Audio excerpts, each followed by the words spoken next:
We've been looking, been doing analysis for a few years now, looking at how many jobs in an economy are at high risk of automation.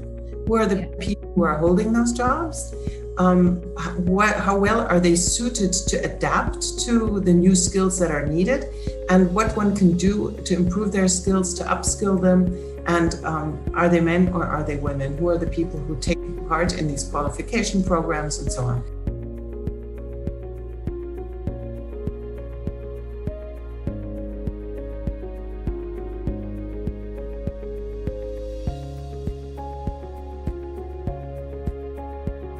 The OECD has done a significant amount of research on the future of work, which is a topic you guys were talking. I mean, it's huge now because of COVID, but you were talking about this way before COVID. But what does the future of work look like for men? And what does the future of work look like for women? And how has COVID impacted this? So this is a really, really interesting question that we're also trying to come to terms with. And we started indeed to work on the future of work far in advance of COVID, because when we talk about future of work, we think about long-term trends. We think about what's going on in the labor market. We know that digitalization and automation are coming. We know that population aging is coming. And so we've been looking, been doing analysis for a few years now, looking at how many jobs in an economy are at high risk of automation. Who are the people who are holding those jobs? How well are they suited to adapt to the new skills that are needed? And what one can do to improve their skills, to upskill them? And are they men or are they women? Who are the people who take part in these qualification programs and so on?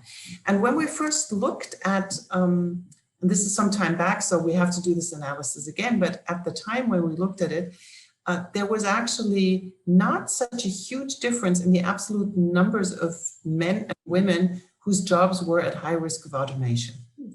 Because you had very masculine sectors, manufacturing and car repair and driving and things like that, where it's clear that the future is going to bring much more automation and much less need for jobs in those sectors.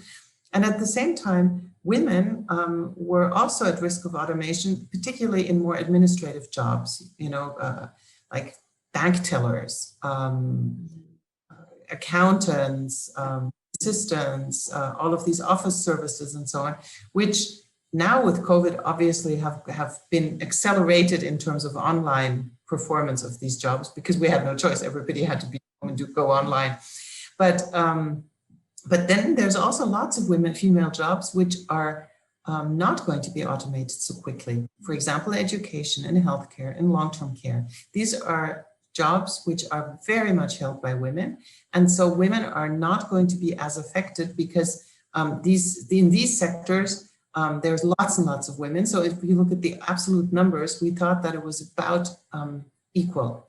But then, of course, we know that everybody is going to have to adapt to this new world of digital and with new skills and more IT skills and so on. And we know that, unfortunately, young women don't choose those careers. Young women prefer to continue to go into humanities and social sciences, into health, education. Now that increasingly they're becoming lawyers and doctors, which used to be a male job as well. But now they're still not going enough into computer sciences and all of these areas where we know that there's going to be huge demand. So we also have to steer young women into those type of occupations. Yeah, this is something we deal a lot with at the Pay Equity Office, is clustering women into or work segmentation, right? Clustering men into certain sectors and women into other sectors.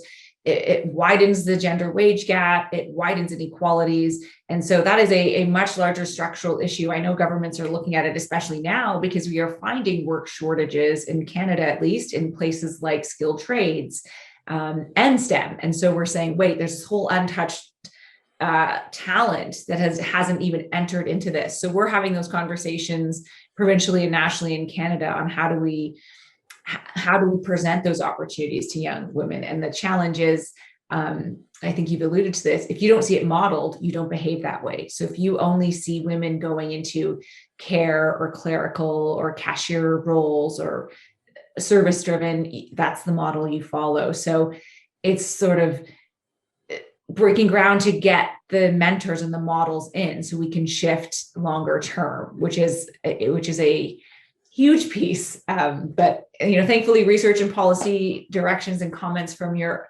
organization are making it easier for policymakers to think about how to deal with this. You can learn more at Level the Playing Field, and please share this video on social platforms like Twitter, Facebook, and LinkedIn so we can elevate the equity conversation.